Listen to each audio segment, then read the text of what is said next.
இந்த காணொலியை பார்க்க வந்த எல்லாருக்குமே ஒரு பெரிய வணக்கங்கள். நம்ம சேனல் லாஸ்ட் ஆகி ஒரு 5 மாசம் ஆயிடுச்சு. நிறைய முறை ரீஅப்பில் பண்ணி பார்த்துட்டேன். இப்பதான் அவங்க சேனலை மீட்டு கொடுத்துருக்காங்க. ஸோ ரொம்ப நாள் கழிச்சு வீடியோ போடுறதுல ரொம்ப மகிழ்ச்சி. அண்ட் இன்னைக்கு தெலுங்குல ரீசெண்டா ரிலீஸ் ஆயிருக்க கேங்ஸ் ஆஃப் கோதாவரி அப்படின்ற ஒரு சூப்பரான படத்தை பத்தி தான் இந்த வீடியோல பார்க்க போறோம். ஸோ வீடியோக்குள்ள போறதுக்கு முன்னாடி நம்ம சேனலுக்கு இப்பதான் நீங்க புதுசா வந்திருக்கீங்க அப்படின்னா மறந்துடாம உங்களால முடிஞ்ச உதவியான அந்த சப்ஸ்கிரைப் அண்ட் லைக் போட்டுட்டு இந்த வீடியோ கண்டினியூ பண்ணுங்க. இந்த படத்தோட ஸ்டார்டிங் சீன்லயே பாத்தீங்கன்னா கோதாவரி அப்படின்ற இடத்த சுத்தி காமிக்கிறாங்க. அதுல லங்கா அப்படின்ற ஒரு பிளேஸ் இருக்கும். அங்க ஒரு 4-5 பேர் பாத்தீங்கன்னா இது தண்ணிக்குள்ள நடந்து போய்கிட்டே இருக்கிற மாதிரி இருக்கும். அவங்க போறதுக்கான காரணம் என்ன அப்படின்னா அந்த ஊரோட அதாவது லங்காவோட காளியம்மன் அப்படின்ற மாதிரி ஒரு சாமி இருப்பாங்க. அந்த சாமியை பார்க்கணும் அப்படின்றதுக்காக தான் அந்த கோயிலுக்கு யாரும் அவ்வளவு சீக்கிரமா போக மாட்டாங்க. அந்த இடத்துக்கு போறாங்க அப்படின்னா கண்டிப்பா சாவு நடக்கும். அங்க இருக்கிற வேலையில யார் பேரையாவது எழுதி கயிறு கட்டிட்டாங்க அப்படின்னா அவங்களோட கதை முடிஞ்சது அப்படின்ற மாதிரி இருக்கும். அது இப்ப போய்கிட்டு இருக்க நபர்களும் பாத்தீங்கன்னா ரங்கா அப்படின்றவரோட பேர் எழுதிட்டு கயிறு கட்டிட்டு வந்துகிட்டே இருக்காங்க. அந்த கட் பண்ணா ஜெயில இருக்க ஹீரோவான ரங்காவை காமிக்கிறாங்க. கயிறு கட்டியாச்சு, இவனோட கதை கண்டிப்பா முடிஞ்சிரும் அப்படின்ற மாதிரி நிறைய பேரை அவரை கொலை பண்ணணும் அப்படின்ற மாதிரி அனுப்ப எல்லாமே ஃபெயிலியர் ஆகிட்டே இருக்கு. ஒண்ணுமே பண்ண முடியல. ஆனா அந்த சமயத்துலதான் இவரை கொலை பண்ணணும் அப்படின்ற மாதிரி இருக்காங்க இல்லையா, அவங்க ஒரு நாள் வந்து இவரை சந்திக்கிறாங்க. உன்னை எவ்வளவு ட்ரை பண்ணாலும் கொல்ல முடியாதுன்னு தெரிஞ்சு போயிருச்சு. ஆனா உன்னோட வீக்னஸ் என்ன அப்படின்றத நாங்க புரிஞ்சுக்கிட்டோம். அவளை நீ வர வைக்கிறியா இல்ல நாங்களா போய் எடுத்துக்குவான்னு கேட்க இவர் ஒரே ஒரு வார்த்தை தான், அவளை நான் ஒரே ஒரு முறை மட்டும் பாத்துக்கிறேன், அதுக்கப்புறம் எந்த பிரச்சனையும் இல்லாம நீங்க என் உயிர் எடுத்துக்கலாம்னு சொல்ல. ஆனா அதுக்கு ஒரே ஒரு கண்டிஷனை மட்டும் வைக்கிறேன். தன்னோட பொண்ணு தன்னை வந்து பாக்குறதுக்கு முன்னாடி தன்னை பத்தின எல்லா விஷயங்களும் தெரிஞ்சிருக்கணும் அப்படின்றத அந்த கண்டிஷன். அப்படியே கட் பண்ண பொண்ணோட முகத்தை காமிக்காம தன்னோட அப்பாவை பத்தி ஒரு புக்ல பத்தின எழுதப்பட்டிருக்கும், அதை படிக்க ஆரம்பிக்கிறாங்க. சோ பிளாஷ்பேக் ஓபன் ஆகும். இந்த லங்கால பாத்தீங்கன்னா ரங்கமாலா அப்படின்னு ஒரு விபச்சாரி இருப்பாங்க. அவங்க கூட தான் பாத்தீங்கன்னா ஹீரோ நெருங்கிய பழக்கம் அப்படின்ற மாதிரி இருக்கும். இந்த பிளாஷ்பேக்கோட ஸ்டார்டிங் சீன்லயே அவங்க கூட படுத்து இருந்துட்டு அவங்களோட காசையை திருட்டிட்டு போயிட்டாரு அப்படின்ற மாதிரி அவங்க தொரட்டி அடிக்க நம்ம ஹீரோவை காமிக்கிறாங்க. அங்க இருந்து கிளம்பி வேகமா ஒரு இடத்துக்கு போறாரு. ஊரால ஒதுக்கப்பட்ட பிச்சைக்காரர் மாதிரி ஒருத்தர் இருப்பாரு. அவர்கிட்ட சில காசை கொடுத்துட்டு நீ என்ஜாய் பண்ணிக்கோ, இது எனக்கு அப்படின்ற மாதிரி மிச்ச காசு எடுத்துட்டு போய் சீட்டாட ஆரம்பிக்கிறாரு. அங்க இருக்க கேங் யாருக்குமே இவர் அவ்வளோ பேச்சுவார்த்தையே வச்சுக்க மாட்டாரு, யாரையுமே பிடிக்காது அப்படின்ற மாதிரி இருக்கும். அதுல இருக்க யாதவ் அப்படின்றவர் மட்டும் இவரை கூப்பிட்டு அந்த சீட்டுக்கு அழைக்கிறாரு. அதுல பாத்தீங்கன்னா ஹீரோ ஃபுல்லா வெற்றி அடைஞ்சிட்டாரு. காசு மொத்தமும் இவருக்கு. நீ காசை வேணா எடுத்துக்கோ,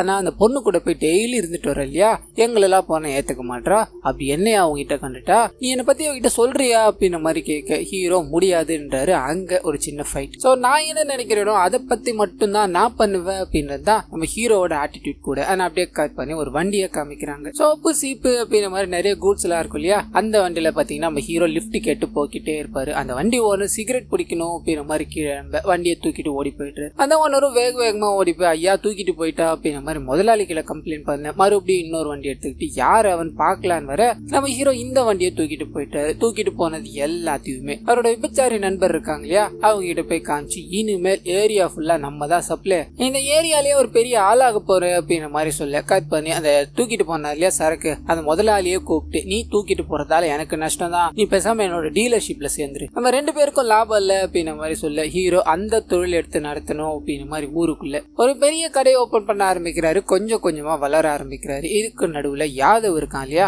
அவன் அந்த விபச்சாரியை அடையணும் அப்படின்ற மாதிரி காசை கொண்டு போய் நீட்ட அவங்க முடியாது, யார் கூட படுக்கணும் அப்படின்றது நான் தான் டிசைட் பண்ணணும், ஒழுங்கு மாதிரி தான் இங்க இருந்து போயிடுனான்னு சொல்ல வெறுப்பா வளர்த்துக்க ஆரம்பிக்கிறாரு. கட் பண்ணி நம்ம ஹீரோ கொஞ்சம் கொஞ்சமா வளர்ந்துகிட்டு இருக்காரு. அது கூடவே அந்த தாசியும் தன்னோட பேச்சை கேட்க மாட்டா அப்படின்ற மாதிரி இந்த யாதவ் போனார் இல்லையா, நம்ம ஹீரோ அழிக்கணும் அப்படின்னு ஒரு திட்டம் போட்டிருப்பாரு. கூட்ஸ் எல்லாத்தையும் எடுத்து போய்கிட்டே இருக்கும்போது அதை ஆட்டைய போடணும் அப்படின்றதா அவங்களோட பிளான். அதுக்காக பக்காவா எக்ஸிக்யூட் பண்ண நின்றுகிட்டே இருக்கும்போது நம்ம ஹீரோக்கு பார்த்தீங்கன்னா இந்த விஷயம் தெரிஞ்சு போயிடுது. இதனால அங்க இதை தடுக்கணும் அப்படின்றதுக்காக பயங்கரமா ஒரு சண்டையை போட ஆரம்பிக்கிறார். நிறைய நெருப்புகளோட அந்த சண்டை பார்த்தீங்கன்னா தொடர ஆரம்பிக்குது. இதுல அந்த யாதவோட கூட்டத்துல இருந்து ஒருத்த பார்த்தீங்கன்னா அந்த லாரியில் அடிபட்டு இறந்து போயிட்டான். கூட இருந்தவங்களுக்கு என்ன பண்ணுறதுன்னு தெரியாம அதை பாதியிலே விட்டுட்டு அந்த பணத்தை தூக்கிட்டு போயிடுறாங்க. அதே சமயத்துல ஹீரோவும் ஓரமா ஒரு வண்டியை நிறுத்திட்டு என்னடா அப்படி ஆயிடுச்சு, சரி வீடு பாத்துக்கலாம் அப்படின்ற மாதிரி பேசிக்கிட்டே இருக்கும்போது பக்கத்துல பாத்தீங்கன்னா மணல் அல்லணும் அப்படின்றதுக்காக 100கணக்கான லாரிகள் வந்து நிக்குது. இதை பார்த்தது என்னடா இது நம்ம ஊர்லதான் அப்படி நடக்குதா, இது யார் பண்றா அப்படின்ற மாதிரி கூட இருக்கிற ஒரு கிட்ட கேட்க ஊர்ல பாத்தீங்கன்னா ஒரு 2 பெரிய தலைகள் இருப்பாங்க. அவங்கள பத்தி ஒரு இன்ட்ரோ பத்தி பாத்தீங்கன்னா ஓபன் ஆகுது. இந்த ஊர்ல பெரிய ஜமீன் பாத்தீங்கன்னா ஒருத்தர் இருந்திருப்பாரு. அவருக்கு கீழே துரைராஜ் அப்படின்றவர் முன்னாடி வேலைக்கு சேர்ந்து கொஞ்சம் கொஞ்சமா வளர்ந்து படிப்படியா எம்எல்ஏ ஆயிட்டாரு அப்படின்ற மாதிரி இருக்கும். ஒரு கட்டத்துல அந்த ஜமீன்தாரை எதிர்த்துக்கிட்டு வேற கட்சியில போய் நின்று அங்க பதவி செல்வாக்கும் வாங்கிட்டாரு அப்படின்ற மாதிரி இருக்கும். இப்போ ஒரு பக்கம் இந்த எம்எல்ஏ, இன்னொரு பக்கம் இந்த ஜமீன்தார் அப்படின்ற மாதிரி ஊருக்குள்ள எனி டைம் ரெண்டு பேருக்கும் மோதல் இருந்துகிட்டே தான் இருக்கும். ஜமீன்தார் பாத்தீங்கன்னா அவன் முன்னாடி நான் நின்று ஜெயிக்கிறதா, வேற ஏதாவது எனக்கு தாழ்ந்தவனா பார்த்து நான் நிக்க வச்சு அவனை ஜெயிச்சு காமிச்சு அவனோட முகத்துல கரிய பூசுற அப்படின்ற மாதிரி லட்சியத்தோட இருக்காரு. ஆனா அதே சமயத்துல இந்த எம்எல்ஏவும் அந்த பாத்துக்கலாம் அப்படின்ற தோரணையில இருக்கவர். இதை கேட்டதோ ஹீரோக்குள்ள ஒரு ஆசை, பதவி எங்க இருக்கோ அங்க போய் நம்ம காலை பிடிக்கிறது தான் நல்லது, அதுதான் சரியானது கூட அப்படின்ற மாதிரி எம்எல்ஏ இருக்கா இல்லையா, அவர்கிட்ட போய் ஐயா நான் ஒரு தொழில் தொடங்கலான்னு இருக்கேன், அதுக்கு நீங்க தான் உதவணும் அப்படின்ற மாதிரி காலை பிடிச்சி கேட்டு அங்க ஒரு வேலையை வாங்கிக்கிறாரு. ஆனா அங்க இருக்கிற எம்எல்ஏவோட மச்சானுக்கு பாத்தீங்கன்னா இவன் சரியில்லை அப்படின்ற மாதிரி லைட்டா பிசுறு தட்டும் அவனை ஒதுக்கியே வைக்கணும், அதாவது நம்ம ஹீரோ ஒதுக்கியே வைக்கணும் அப்படின்ற மாதிரி ட்ரை பண்றாரு. ஆனா நேரங்கள் அப்படி செல்லல. நம்ம ஹீரோ படிப்படியா வளர ஆரம்பிக்கிறாரு. கீழே அடிமட்டத்துல இருந்தவர் கொஞ்சம் கொஞ்சமா மேல வர. ஆனா அதே சமயத்துல ஹீரோவோட சண்டை போட்டு ஒருத்தர் இறந்து போயிட்டாரு அப்படின்ற மாதிரி இருக்கு இல்லையா,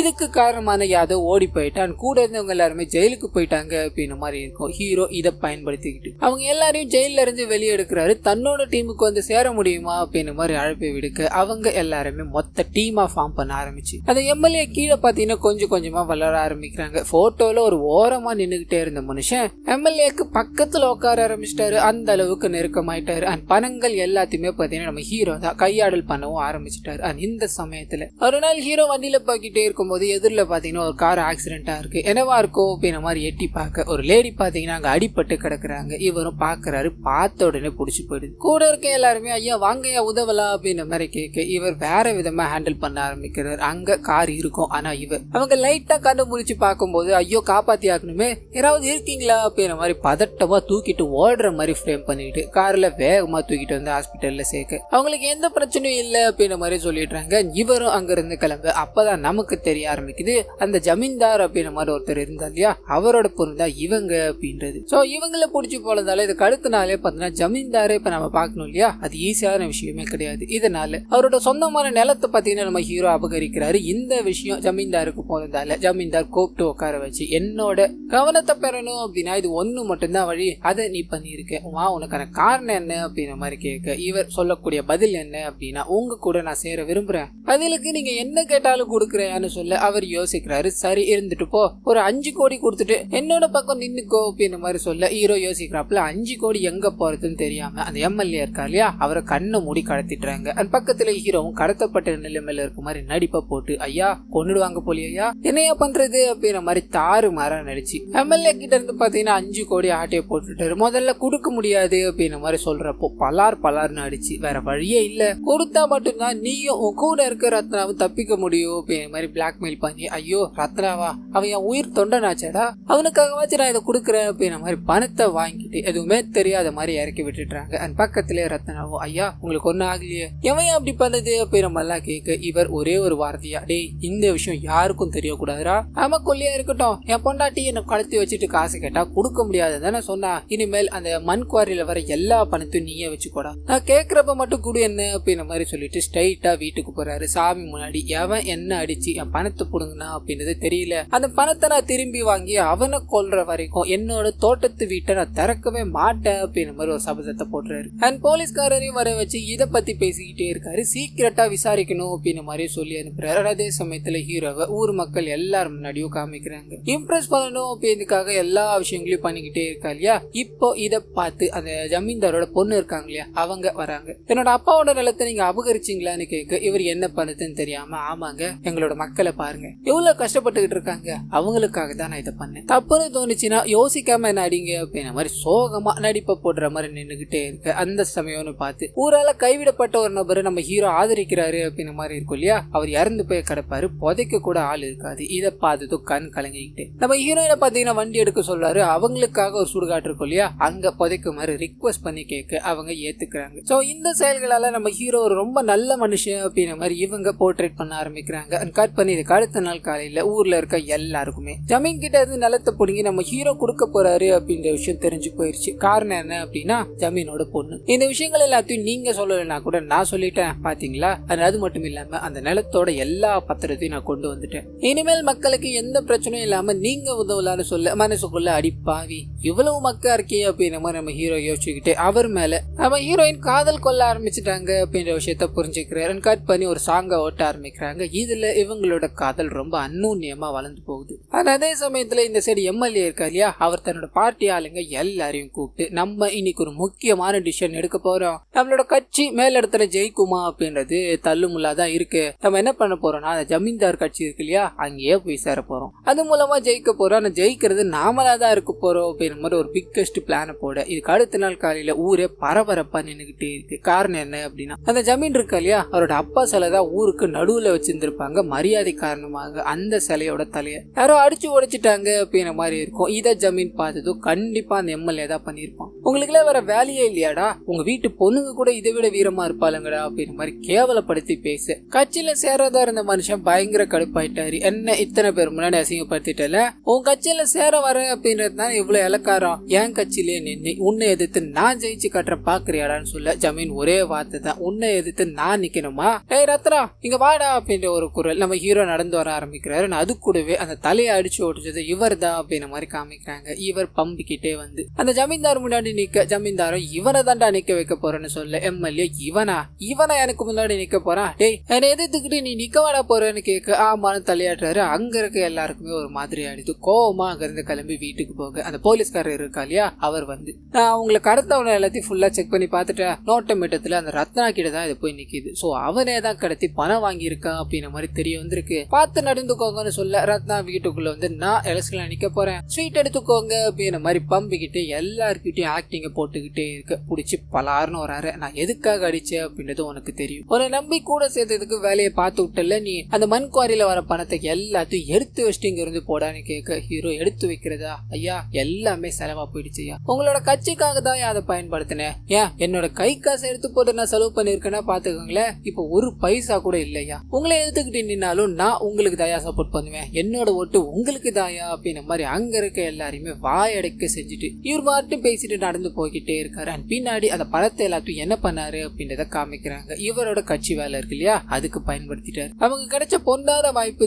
இதை வேஸ்ட் பண்ண நல்லா இருக்காது இல்ல அப்படின்ற மாதிரி என்னென்னமோ பண்ணி கடைசியா அதை ஜெயிச்சிட்ற மாதிரி காமிக்கிறாங்க. முதல் வேலையா ஜெயிச்ச சந்தோஷத்தோட அந்த எம்எல்ஏ இருக்கா இல்லையா, அவரே போய் சந்திக்கிறாரு. ஐயா நான் ஜெயிச்சிருந்தாலும் என்னோட அன்பு எல்லாமே உங்ககிட்ட தான் இருக்கும், என்ன கோவப்படுத்தாத வரைக்கும் உங்களுக்கு எந்த பிரச்சனையும் இல்லையா அப்படின்னு மாதிரி சாஃப்டா மிரட்டிட்டு போக எம்எல்ஏ பயங்கர கடுப்புல இருக்காரு. பழி வாங்கணும் அப்படின்ற வெறியில இருக்காரு. அன்கட் பண்ணி ஜமீன்தாரோட வீட்டுக்கு போறாரு. ஜமீன்தாரோட பொண்ணை காதலிக்கிறாரு இல்லையா, அந்த விஷயத்த சொல்ல ஜமீன்தார் பொண்ணை போட்டு ஒரே அடி. அவன் எவ்வளவு பெரிய பொறுக்கின்னு உனக்கு தெரியாது, நீ தப்பான பாதையில போய்கிட்டு இருக்கன்னு சொல்ல அப்பா அவர் பண்ண விஷயங்கள் எல்லாத்தையுமே என்கிட்ட சொல்லிட்டாரு, நான் அவர் கூட தான் வாழ ஆசைப்படுறேன். அப்பாவை எதிர்த்துக்கிட்டு நிக்க என்ன படுத்துன்னு தெரியாம பொண்ணை அனுப்பி விட்டுட்டாரு. சோ அரசியல்ல ஜெயிச்ச நம்ம ஹீரோக்கு எல்லாமே சாதகமா நடந்துகிட்டு இருக்கு அப்படின்ற மாதிரி இருக்கும். ஆனா அதே சமயத்துல அந்த லங்கால இருக்க எல்லாருக்கும் வீடு கட்டி தரேன் அப்படின்ற மாதிரி ஒரு உருட்டுனார் இல்லையா, அதை சும்மா மேலோட்டமா பண்ணணும் அப்படின்றதுக்காக ஒரு பூஜையை போடலான்னு ட்ரை பண்ணேன். ஜமீன் அங்க என்டர் ஆகுறாரு. யாரோட நிலத்துல யாரா வீடு கட்டுறதுன்னு கேட்க அங்க இருக்கிற டாக்குமெண்ட் எடுத்து காமிக்கிறாரு. ஒன்னும் பண்ண முடியாது,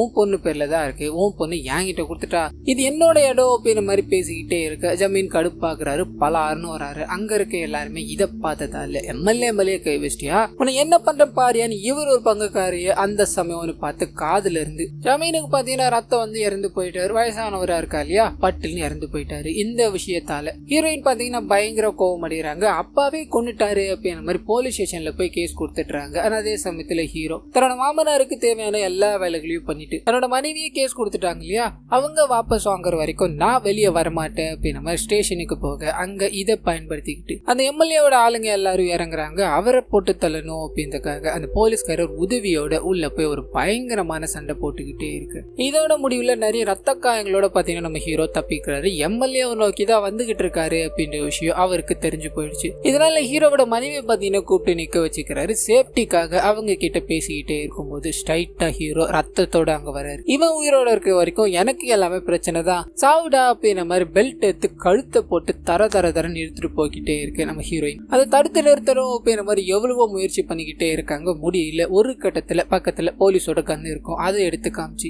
இவனை விடல அப்படின்னா அவனை சுட்டுடுவேன் அப்படின்ற மாதிரி மாட்டிக்கிட்டே இருக்க, சுட்டுக்கோ புஜி என்ன சுட்டுக்கோ, ஆனா இவன் உயிரோட இருக்க கூடாது அப்படின்ற மாதிரி பேசிக்கிட்டே இருக்க இவங்க தன்னோட அப்பாவை கொலை பண்ணாரு அப்படின்ற மாதிரி ஒரு ட்ரிகர் ஆயிடுறாங்க, அழுத்திட்டுறாங்க. ஒரு புல்லட்டோட ஹீரோ பாத்தீங்கன்னா பொத்து விழுந்துட்டாரு. பண்ணிட்டாரு. இதை பார்த்து அங்க இருக்க எல்லாருமே ஹாஸ்பிட்டல் தூக்கிட்டு போகணும் அப்படின்ற மாதிரி ட்ரை பண்ண ஹீரோயின் சோகமாயிட்டாங்க. வண்டியில போய்கிட்டே இருக்கும்போது ஹீரோட ஃப்ரெண்ட்ஸ் எல்லாருமே உனக்கு ஒன்றும் ஆகாது, நீ கவலைப்படாதரா அப்படின்ற மாதிரி என்கரேஜ் பண்ணிக்கிட்டே இருக்கு. அவர் இப்பயும் ஒரே ஒரு வார்த்தை தான், அவனோட அப்பாவை அதாவது ஜமீனை கொலை பண்ணினா ஒரு பெரிய தப்பு பண்ணிட்ட, இதுக்கு பிராயசித்தமா அவ இப்ப என்ன சொல்லிட்டால அவளுக்கு கில்ட்டி இருக்கும் இல்லையா, சோ ரெண்டும் சரியா போயிடும், எனக்கு எந்த பிரச்சனையும் ஆகாதுடா அப்படின்ற மாதிரி சொல்ல கட் பண்ணி ஐசியூல காமிக்கிறாங்க. இவரை காப்பாத்திட்டாங்க அப்படின்ற மாதிரி இருக்கும். அண்ட் வெளியில இவரோட மனைவி தப்பு பண்ணிட்டோமோ அப்படின்ற மாதிரி சோகத்தில் உட்காந்துக்கிட்டே இருக்கு. அந்த ரத்னமாலா இருக்காங்க இல்லையா விபச்சாரி, அவங்க வந்து சின்ன வயசுல அவனுக்கு ஒரு பெரிய டிராஜடியான சம்பவம் நடந்தது, அதனாலதான் இது எல்லாத்தையுமே அவன் பண்ணிக்கிட்டு இருக்கான்னு சொல்லி ஒரு சின்ன பிளாஷ்பேக் உள்ள கொண்டு போறாங்க. சின்ன வயசுல தன்னோட அப்பாவை பத்தி அவர் பார்த்தீங்கன்னா நிறைய விஷயங்களை கேள்விதான் பட்டிருப்பாரு, அப்பாவை நேர்லயே பார்த்திருக்க மாட்டாரு. காரணம் என்ன அப்படின்னா அந்த லங்கால இருக்க எல்லா மக்களுக்கும் அவர் தான் பெரிய தலை. ஏதாவது ஒரு பிரச்சனை அப்படின்னா முதல்ல நிக்கிற ஆள் இவரா தான் இருப்பாரு. இவருக்கு உறுதுணையா இருக்கிறது அந்த ஜமீன் இருக்கா இல்லையா, அவர் தான். அவர் ஏதாவது ஒரு விஷயங்களை சொல்லிட்டாரு அப்படின்னா அதை அப்படியே பக்காவா நடத்தி கொடுப்பாரு அப்படின்ற மாதிரி இருக்கும். இந்த பிளாஷ்பேக் நடக்கிறப்போ ஜமீன் கூட தான் பாத்தீங்கன்னா அந்த கீழே இருந்த எம்எல்ஏ இருக்கா இல்லையா, அவர் இருந்திருப்பாரு. ரெண்டு பேரும் எலெக்ஷன்ல குறைவான ஓட்ட வாங்கியிருக்காங்க, தோக்க போறாங்க அப்படின்ற மாதிரி இருக்கும். இதனால ஹீரோவோட அப்பாவை அனுப்பி நாங்க தோக்க கூடாது, அந்த எலெக்ஷன் போட்டியை தூக்கிட்டு வந்துரு அப்படின்ற மாதிரி சொல்லியிருப்பாங்க. இவர் யோசிக்கிறாரு, நம்ம ஊருக்கு நல்லது நடக்கணும் அப்படின்னா இதை நம்ம பண்ணிதான் ஆகணும் அப்படின்ற மாதிரி அந்த எலெக்ஷன் போட்டி இருக்கு இல்லையா, அது எல்லாத்தையும் எடுத்துட்டு போய் எலெக்ஷன் கமிட்டி கிட்டே வச்சுட்டு வந்துட்டாரு. இந்த விஷயத்தால ஊர்ல இருக்க எல்லாருமே பாத்தீங்கன்னா அதிர்ச்சியா இருக்காங்க. எதனால அப்படி பண்ணு கேட்க, எல்லாம் நம்ம நல்லதுக்காக தான், என்ன பிரச்சனை வந்தாலும் நான் அதை ஏத்துக்கிறேன்னு சொல்ல ஜமீன் வேற விதமா யோசிக்க ஆரம்பிக்கிறாரு. ஊர்ல இருக்க எல்லா ஆம்பளைகளையும் ஸ்டேஷனுக்கு கூட்டு போய் பயங்கரமா சித்திரவதை பண்ணி இவரை வெளியே கொண்டு வர மாதிரி ஆக்டிங்க போடுறாரு. பாத்தீங்களா உங்க கூட இருந்த அவன் உங்களை எவ்வளவு பெரிய கேஸ்ல மாட்டி விட்டுருக்கான், அவன் உயிரோட இருக்க வரைக்கும் உங்களுக்கு பிரச்சனை தான், ஒண்ணு அவனை கொல்லுங்க இல்லைன்னா நீங்க எல்லாரும் செத்து மடிங்கன்னு சொல்ல ஊர் மக்கள் மொத்த பேரும் அவரை கொலை பண்ணணும் அப்படின்ற மாதிரி முன் வராங்க. அவர் ஊருக்காக சாகிறதுக்கு எனக்கு எந்த பயமும் இல்ல, ஆனா உங்க கையால சாகிறதுக்கு எனக்கு வேதனையா இருக்குடான்னு சொல்ல நம்ம ஹீரோ இருக்கா இல்லையா, அவரை கூட்டு வந்து தன்னோட அப்பாவை தீயிட்டு கொளுத்தணும் அப்படின்ற மாதிரி முடிவு பண்றாங்க.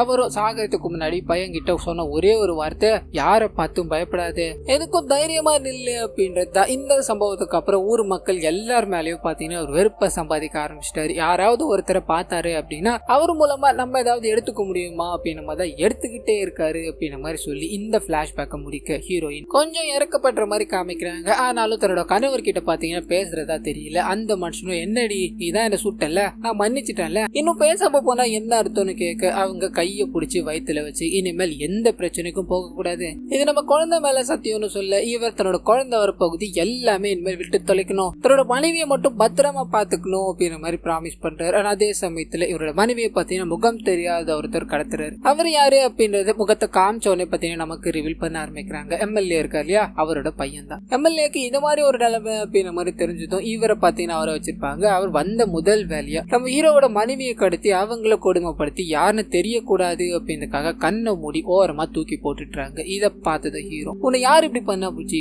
அவனுங்களை சும்மா விட மாட்டேன் அப்படின்ற மாதிரி தப்பான முடிவு எடுக்க போவார் இல்லையா, இதை பயன்படுத்திக்கணும் அப்படின்றது அந்த எம்எல்ஏ பையனோட பிளானா இருக்கும். இதுக்கு முட்டுக்கட்டியா நிக்கிறது நம்ம ஹீரோயின் தான். நம்ம ஹீரோ எம்எல்ஏவோட ஆளுங்க எல்லாரையும் பிடிச்சி வச்சுக்கிட்டு அவங்கள கொலை பண்ணணும் அப்படின்ற மாதிரி போக, இன்னும் கொலை பண்ணி எவ்வளவு நீ சாதிக்க போற, நான் சொல்றதை கேள், ஒழுங்கு மறதியா இந்த விஷயத்தை இதோட நிறுத்துன்னு சொல்ல முதல்ல துடிச்சுக்கிட்டே இருக்காரு. போக போக சரின்னு சம்மதிக்கிறாரு. அப்படியே கட் பண்ண சில நாட்கள் போகிற மாதிரியும் இவங்களுக்கு அழகான ஒரு ஆண் குழந்தை பிறக்கிற மாதிரியும் காமிக்கிறாங்க. ஆம்பளை புள்ள பிறந்துருச்சு, சிங்கம் பிறந்துட்டான்டா, இதை ஊரை மெச்சுற அளவுக்கு கொண்டாடணும் அப்படின்றதுக்காக தன்னோட கையில இருக்க பணத்தை எல்லாத்தையும் ஊர் மக்களுக்கு வாரி எரிஞ்சுக்கிட்டே இருக்கு. எம்எல்ஏ கடுப்பாகிறாரு, என்கிட்ட இருந்து ஆட்டைய போட்ட பணம்டா, அது அவன் பேரை சொல்லி தூக்கி போட்டுக்கிட்டு இருக்கானா, நான் பெத்ததும் சரியில்லை கூட நிக்கிறதும் சரியில்லை, எனக்கு என்ன பண்றதுனே தெரியல அப்படின்ற மாதிரி சொல்ல இவரோட பையன் ஒரு ஐடியாவை கொடுக்குறாரு. நீங்க ஏன் எலெக்ஷன்ல தோத்தீங்க தெரியுமா, நீங்க அவன் ஒரு ஆப்போனண்டாவே மதிக்கல, அதே மாதிரிதான் இந்த எலெக்ஷன்ல அவனுக்கு கீழே யாராவது இருக்காங்களான்னு பார்த்து அவனை நிறுத்தி அவனை தோக்கடிக்கணும் அப்படின்ற மாதிரி பிளான் போடுறாங்க. அப்பதான் அந்த யாதவ் இருக்கான் இல்லையா, அவன் இவங்களோட கண்ணுக்கு சிக்கிறான். சோ இந்த வாட்டி எலெக்ஷன்ல நம்ம ஹீரோவை டவுன் பண்ணணும், யாதவை பெருசாக்கணும் அப்படின்ற மாதிரி உழைக்க ஆரம்பிக்கிறாங்க. அதே சமயத்துல ஹீரோ வீட்டுல இன்கம் டாக்ஸ் ரைட் அண்ட் மேலும் பல விஷயங்கள் எல்லாமே நடக்கு. அவரோட பேர் பாத்தீங்கன்னா டவுன் ஆகிட்டே இருக்கு. இதுக்கு நடுவுல ஹீரோயின் ரெண்டாவதா ஒரு குழந்தைய சுமக்குறாங்க அப்படின்ற மாதிரி இருக்கு. இந்த சைடு யாதவும் பாத்தீங்கன்னா கண்டிப்பா ஜெயிச்சாக்கணும், எம்எல்ஏ அதாவது எக்ஸ் எம்எல்ஏ சப்போர்ட் இருக்கு அப்படின்ற மாதிரி முழு மூச்சா வேலை பார்த்துக்கிட்டே இருக்கு. நாட்கள் போக ஆரம்பிக்குது, எலெக்ஷனும் நடந்து முடியுது, ரிசல்ட் நமக்கு ஃபேவரா தான் வரப்போகுது அப்படின்ற மாதிரி ரெண்டு பார்ட்டியும் ரெண்டு சைட்ல உட்காந்துக்கிட்டே இருக்கும்போது முதல் 2 ரவுண்ட்ல நம்ம ஹீரோ லீடிங் இருக்காரு அப்படின்ற மாதிரி இருக்கு. பயங்கர கொண்டாட்டத்துல இருக்காங்க. அவ்வளவுதான், எல்லாமே முடிஞ்சு போயிருச்சு அப்படின்ற மாதிரி வில்லனான எக்ஸ் எம்எல்ஏவோ எழுந்து போய்கிட்டே இருக்கு. யாரும் எதிர்பார்க்காத வகையில நம்ம ஹீரோவை எதிர்த்து நிக்கிறார் இல்லையா, அந்த நபர் 52 வாக்குகள் வித்தியாசத்துல வெற்றி பெற்றுட்டாரு அப்படின்னு மாதிரி இருக்கும். 2 பார்ட்டிக்காரங்களுக்கும் இது பயங்கர ஷாக். ஆனா இதுக்கு பின்னாடி வேற ஒருத்தர் வேலையை பார்த்து விட்டுருப்பாரு. அந்த XMLA பையன் இருக்கா இல்லையா, அவன் தான் எலெக்ஷன் கமிட்டியை கரெக்ட் பண்ணி ஹீரோவை தோக்கடிச்சிட்டு இருப்பான். சோ ஹீரோ சைட்ல கொஞ்சம் கொஞ்சமா இழப்பு வர ஆரம்பிச்சிருச்சு அப்படின்னு மாதிரி இந்த சைடு வில்லனும் ரொம்ப நாளா பூட்டப்பட்டிருந்த அந்த தோட்டத்து வீட்டை பாத்தீங்கன்னா திறந்து பெண்களோட உல்லாசமா இருக்கணும் அப்படின்னு மாதிரி ட்ரை பண்றாரு. ஆனா அதே சமயத்துல எல்லா பிரச்சனைக்கும் காரணமான ஹீரோவை போட்டு தள்ளணும் அப்படின்னு மாதிரி போலீஸ்காரங்களை செட் பண்ணி அனுப்ப அவங்க என்கவுண்டர் பண்ணணும்னு ரெடியா இருக்காங்க. அந்த சமயம் பார்த்து வில்லன் கிட்ட இருந்து போன் வர ஆரம்பிக்குது. டேய், அவன் ஒன்னும் போட்டு தள்ளல, போட்டு தள்ளாம விட்டுடுறான்னு சொல்ல என்னாச்சியான்னு கேட்க அப்பதான் தெரியாது நம்ம ஹீரோவோட அந்த நெருங்கிய நண்பர் ஒருத்தவங்க இருக்காங்க இல்லையா, அவங்க MLA-வை சிறை பிடிச்சிட்டாங்க அப்படின்றது. சோ அவர் உயிரோட இருக்கணும் அப்படின்னா நம்ம ஹீரோவை விட்டாக்கணும் அப்படின்ற ஒரு டிமாண்ட். இதனால ஹீரோவை உயிரோட விட்டுட்டாங்க. இன்னொரு சரி யாதவும் ஹீரோ கொன்னுடுவாங்க அப்படின்ற முனைப்புல ஒரு பெரிய பார்ட்டி ஒன்னு அரேஞ்ச் பண்ணிருப்பாரு. அந்த இடத்துக்கு நம்ம ஹீரோ போய் பயங்கரமா டான்ஸ் போட்டு அங்க இருக்கிற எல்லாரையும் கடுப்பேத்தி விட்டுட்டாரு. கோவத்தோட உச்சக்கட்டத்துக்கே போன யாதவும் வீட்டுக்கு, அதாவது ஹீரோவோட வீட்டுக்கு நிறைய ஆளுங்களை கூட்டு போய் கல் எல்லாத்தையும் வீட்டுல வீசி அடிக்கிறாங்க. கண்ணாடி நாடிலாம் உடைஞ்சு ஹீரோயினுக்கு பார்த்தீங்கன்னா நிறைய அடிகள் எல்லாமே பட்டுருது. அண்ட் ஹீரோ இந்த விஷயத்தால பயங்கர கோவமாயிட்டாரு. தன்னோட ஃபேமிலிக்காக இனிமேல் எந்த விஷயத்திலும் தலையிடக்கூடாது அப்படின்ற மாதிரி ஒரு முடிவு எடுத்து எல்லாரும் மீட்டிங்க்கு கூப்பிடுங்க, இந்த செட்டில்மெண்ட் இன்னியோட முடிச்சாகணும் அப்படின்ற மாதிரி சொல்ல இந்த மீட்டிங்க்கு யாதவ் மட்டும் பாத்தீங்கன்னா வரமாட்டேன்றாரு. கூட இருக்க ஆளுங்க எல்லாருமே, அதாவது ஹீரோ கூட இருக்காங்க இல்லையா, அவங்க டேய் என்ன நம்பி வாடா, உன்னோட கூட வேலை செஞ்சவங்க தானே நாங்க, இதுதான் கடைசி மீட்டிங்கா இருக்கும் அப்படின்ற மாதிரி கம்பல் பண்ணி கூப்பிட்டு போக நம்ம ஹீரோ எல்லாத்தையும் செட்டில் பண்ற அப்படின்ற மாதிரி உட்கார வச்சு இனிமேல் எந்த பிரச்சனையும் எனக்கு வரக்கூடாது,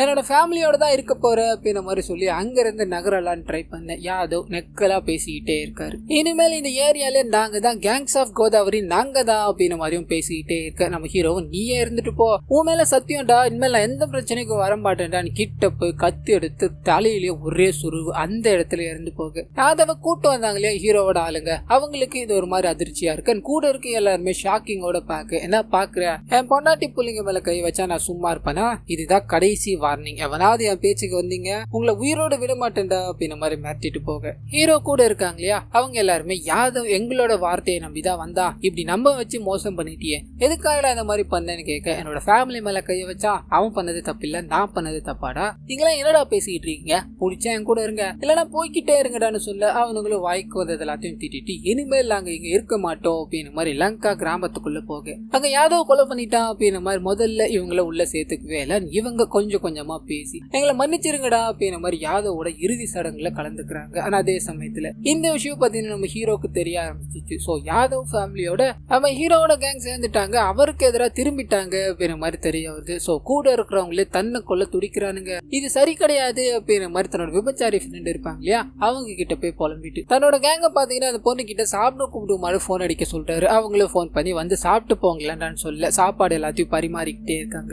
அந்த சமயத்துல அங்க இருக்க எல்லாருமே நாங்க எதுவும் தப்பா பேசிட்டோம், கோவப்படாதப்பா, இப்படி பண்ணதாலதான் இந்த மாதிரி நடந்துருச்சு, ஒன்னும் பிரச்சனை இல்ல, இனிமேல் யாதவோட விஷயத்த நாங்களே பாத்துக்கிறோம் அப்படின்ற மாதிரி ஹீரோ கிட்ட பேசிக்கிட்டே இருக்கு. அவர் தன்னோட கேங் தன் கூட இருக்கும்போது எவ்வளவு நல்ல விஷயங்கள் நடந்தது அப்படின்ற மாதிரி எல்லாத்தையும் யோசிச்சு பார்த்துட்டு இப்போ நம்ம பண்றது தப்பு அப்படின்ற மாதிரி சாப்பாட்டை தட்டி விட அங்க இருக்க எல்லாருமே மயங்கி விழுறாங்க. சோ சாப்பாட்டுல விஷம் கலந்து இருக்காரு அப்படின்ற விஷயம் இங்க தெரிய ஆரம்பிக்குது. எல்லாரையும் ஹாஸ்பிட்டல் கொண்டு போக எல்லாருமே ICUல இருக்காங்க. அதே சமயத்துல இவருக்கும் பெண் குழந்தை பிறந்துருச்சு அப்படின்ற மாதிரி இருக்கும். இவர் தான் சோத்துல விஷம் வச்சு அவங்கள கொலை பண்ண ட்ரை பண்ணாரு அப்படின்ற விஷயம் கூட இருக்க ரத்னமாலாக்கு தெரிஞ்சு போயிடுச்சு. கூட இருக்கிறவங்களே கொலை பண்ற அளவுக்கு வந்துட்டியா, எல்லாம் ஒரு ஜென்ம மாடா அப்படின்ற மாதிரி திட்டிட்டு போக இந்த விஷயத்தை அந்த ICUல இருக்கானுங்க இல்லையா அவங்களோட பசங்க கேட்கறானுங்க, தன்னோட அப்பாவை இந்த மாதிரி பண்ணவன உயிரோட விடக்கூடாது அப்படின்ற மாதிரி ஹீரோ தன்னோட குழந்தையோட வீட்டுக்கு போகலான்னு ட்ரை பண்ண வண்டி எடுத்து ஒரே ஏத்து. இதுல நம்ம ஹீரோயின் பலத்த காயம் அடைஞ்சிட்டாங்க. குழந்தைங்க 2 குழந்தைக்குமே பாத்தீங்கன்னா அடிபட்டு இருக்கும். அவங்க எல்லாருமே ரெஸ்கியூ பண்ணிட்டு தன்னோட மனைவியை ரெஸ்கியூ பண்ணணும் அப்படின்னு மாதிரி போக அந்த பசங்க எல்லாருமே விடுறதா தெரியல, பயங்கரமா சண்டைகளை போட ஆரம்பிக்கிறாங்க. இதோட முடிவுல அந்த பசங்க எல்லாத்தையும் அடிச்சு போட்டுட்டு தன்னோட மனைவியை காப்பாத்தி ஹாஸ்பிட்டல் கொண்டு போகணும் அப்படின்னு மாதிரி ட்ரை பண்ண அவங்க சாகர தருவாயில தான் இருப்பாங்க. சாகரத்துக்கு முன்னாடி ஒரே ஒரு வார்த்தை சொல்றாங்க, உன்னோட அப்பாவை ஊர் மக்கள் கொலை பண்ணிட்டாங்க அப்படின்றதுக்காக தான் இவ்வளவு பண்றேன், உன்னோட அப்பாவை தாண்டா முன் வந்து உயிரை கொடுத்தாரு, எல்லாருக்கும் கொடுத்துப்பார், அப்ப தெரியும் அதோட அருமை அப்படின்ற மாதிரி ஒரு சத்தியத்தை வாங்கிட்டு இறந்து போறாங்க. அப்படியே கட் பண்ண அவங்களுக்கு இறுதி சடங்கு எல்லாமே பண்ணேன். இவரோட ஆண் குழந்தை இறந்து போயிடுச்சு, பெண் குழந்தை மட்டும்தான் உயிரோட இருக்கு அப்படின்னு மாதிரி இருக்கும். இவர் சின்ன பசங்க எல்லாருமே அடிச்சு போட்டார் இல்லையா அவனுங்க எல்லாருமே இறந்து போயிட்டாங்க அப்படின்ற மாதிரி இருக்கும். சோ இதனால இவர் ஜெயிலுக்கு போக வேண்டிய நிலம். குழந்தைய பாத்தீங்கன்னா அந்த ரத்னமாலா கிட்ட கொடுத்துட்டு போயிருப்பாரு. சோ இதுதான் இப்ப இங்க நடந்திருக்கு அப்படின்ற மாதிரி பிளாஷ்பேக் முடிய இவரோட பொண்ணை நமக்கு காமிக்கிறாங்க.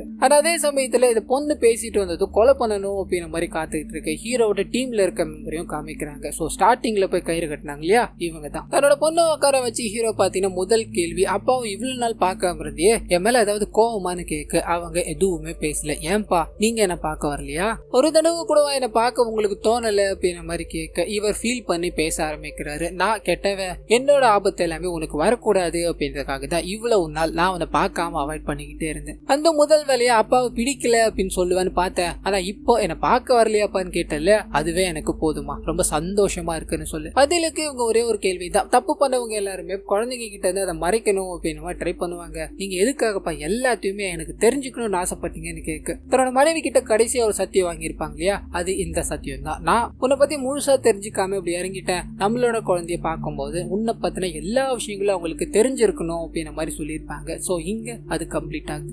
அது கூடவே இன்னொரு விஷயமும் பாத்தீங்கன்னா ரிவீல் ஆக ஆரம்பிக்குது. நம்ம ஹீரோ கொலை பண்ணிட்டாரு அப்படின்ற மாதிரி சொன்னாங்க இல்லையா, அது சின்ன பசங்க, அவங்க எல்லாருமே ஹீரோ அடிச்சுதான் போட்டு வந்திருப்பாரு. அந்த வேலையை பார்த்து விட்டது அந்த எக்ஸ்எம்எல்ஏவோட பையன் இருக்கா இல்லையா, அவன் தான். சோ இந்த விஷயத்த வெளியே சொல்லியிருந்தாரு அப்படின்னா பிரச்சனை நம்ம ஹீரோவை தாண்டி போயிட்டு இருக்கோம் இல்லையா. ஆனா வெளியே சொல்லாததுக்கான காரணம் என்ன அப்படின்னா மேலும் மேலும் பிரச்சனை பெருசாக்கிட்டே தான் போதும். இந்த ரத்னம் உருவாக மாதிரி வேற ஒரு ரத்னம் உருவாக்கிட்டே தான் இருப்பான். அதை தடுக்கணும் அப்படின்றதுக்காக தான் நான் இதை மறைச்சேன்னு சொல்ல வெளியில கொல்லணும் அப்படின்ற மாதிரி காத்துக்கிட்டு இருக்காங்க இல்லையா. இதை கேட்டுட்டாங்க, அங்கிருந்து எதுவுமே பேசாம கிளம்புறாங்க. அதே சமயத்துல ஹீரோவும் தன்னோட குழந்தைய வாழ்க்கையில நல்லா முன்னேறணும் அப்படின்ற மாதிரி அட்வைஸ் பண்ணிட்டு கண் கலங்கி அங்க இருந்து அனுப்பி வைக்கிற மாதிரி காமிக்கிறாங்க. வண்டியில ரத்னமலா உட்காந்துட்டு இருப்பாங்க. அப்பாவை பாத்தியா எப்படி இருக்காருன்னு கேட்க நல்லா தான் இருக்காரு, ஆனா ஒரே ஒரு டவுட் இருந்தா அந்த எக்ஸ்எம்எல்ஏவோட பையனை மட்டும் ஏன் அப்பா உயிரோட விட்டாருன்னு கேட்க ஒரு சின்ன பிளாஷ்பேக். அந்த எக்ஸ்எம்எல்ஏவோட பையன் தான் இதுக்கு காரணம் அப்படின்ற மாதிரி தெரிஞ்சு போயிடுச்சு இல்லையா. வீட்டுக்கு போய் அங்க இருக்க எல்லாரையும் கொடூரமான முறையில கொலை பண்ணிட்டு அந்த காளியம்மா முன்னாடி அந்த பையனை பாத்தீங்கன்னா அங்கேயே பலி கொடுத்துட்டு வந்துட்டு இருப்பாரு. சோ இந்த விஷயம் யாருக்குமே தெரிஞ்சிருக்காது.